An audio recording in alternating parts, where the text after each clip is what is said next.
Selamat pagi saudara yang terkasih. Bertemu kembali di Renungan Padinan GKJ Purwantoro hari ini, Selasa 11 Juni tahun 2024, bersama saya Titi Ismulyanti dari Pepandan Bulukerto. Bacaan hari ini terambil dari Injil Markus 5 ayat 21 sampai dengan 43. Namun saya akan membacakannya ayat 25 sampai dengan ayat 29 yang beginilah firman Tuhan. Adalah di situ seorang perempuan yang sudah 12 tahun lamanya menderita pendarahan. Ia telah berulang-ulang diobati oleh berbagai tabib sehingga telah dihabiskannya semua yang ada padanya. Namun sama sekali tidak ada faedahnya, malah sebaliknya, keadaannya makin memburuk. Dia sudah mendengar berita-berita tentang Yesus, maka di tengah-tengah orang banyak itu, ia mendekati Yesus dari belakang dan menjamah jubahnya. Sebab katanya, asal kujamah saja jubahnya, aku akan sembuh. Seketika itu juga berhentilah pendarahannya, dan ia merasa bahwa badannya sudah sembuh dari penyakitnya. Demikianlah firman Tuhan.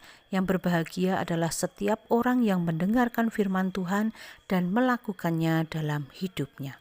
Haleluya. Amin. Saudara yang terkasih, setiap orang yang melakukan sesuatu mesti karena memiliki tujuan. Contohnya, orang yang sedang sakit. Semua orang sakit tentu melakukan sesuatu sebagai upaya untuk sembuh. Hanya saja setiap orang memiliki cara yang berbeda-beda agar tujuannya tercapai. Ada yang hanya minum obat saja sudah sembuh, ada yang harus ke dokter, ada yang hanya perlu istirahat, dan lain sebagainya. Demikian juga dalam hal menyatakan iman percaya. Setiap orang memiliki cara yang berbeda dalam menerapkannya dalam hidup sehari-hari. Cerita Alkitab hari ini, jika kita baca lengkap, ada dua tokoh yang memiliki permasalahan yang sama. Yairus, seorang kepala rumah ibadat, anaknya perempuan sakit parah, hampir mati, datang kepada Tuhan Yesus, tersungkur dan sujud, memohon kesembuhan bagi anaknya perempuan yang sakit parah. Yairus meminta Tuhan Yesus datang ke rumahnya dan tumpang tangan pada anaknya, dan Yairus percaya anaknya akan sembuh. Yairus menyatakan imannya secara terbuka di depan banyak orang. Namun, tokoh yang kedua, seorang perempuan yang sakit pendarahan selama 12 tahun, sudah berobat kemana-mana supaya sembuh, sampai hartanya habis, tetapi tidak sembuh, malah sakitnya makin parah. Perempuan ini tidak hanya sakit secara fisik, mudah lemas, mudah capek, dan tidak bisa melakukan kegiatan keseharian dengan normal. Namun perempuan ini juga sakit secara mental, karena sakitnya yang tidak kunjung sembuh membuatnya dijauhi, dikucilkan dan dipandang sebelah mata oleh orang-orang di sekitarnya. Ketika mendengar Tuhan Yesus ada di kotanya, tidak mudah baginya untuk mendekat kepada Tuhan Yesus karena orang banyak yang mengerumuni Tuhan Yesus.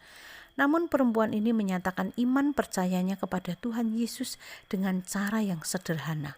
Seperti yang tertulis di ayat 28, asal kujamah saja jubahnya, aku akan sembuh.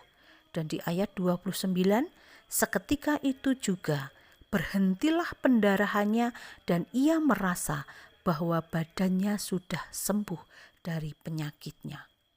Wow, ini keren saudara. Tanpa Tuhan Yesus meluangkan waktu khusus dan melakukannya secara khusus bagi perempuan sakit pendarahan ini. Hanya sebuah sentuhan, jika itu diimani, dapat mengalirkan energi kesembuhan bagi perempuan yang sakit pendarahan itu. Seperti halnya tertulis di Injil Matius 17 ayat 20, jika kamu mempunyai iman sebesar biji sesawi saja, kamu bisa memindahkan gunung. Kiranya teladan iman yang sangat sederhana dari perempuan yang sakit pendarahan ini dapat menjadi bahan perenungan bagi kita semua. Bagaimana cara kita menyatakan dan menerapkan iman percaya kita kepada Tuhan Yesus di kehidupan kita sehari-hari? Semoga renungan ini dapat menyemangati saudara-saudara yang saat ini sedang sakit. Tuhan Yesus memberkati dan memberikan kesembuhan. Engkau Tuhan penyembuhku, Engkau Tuhan yang menyembuhkan. Kau berfirman dan sembuhkanku, Engkau Tuhan penyembuhku. Amin.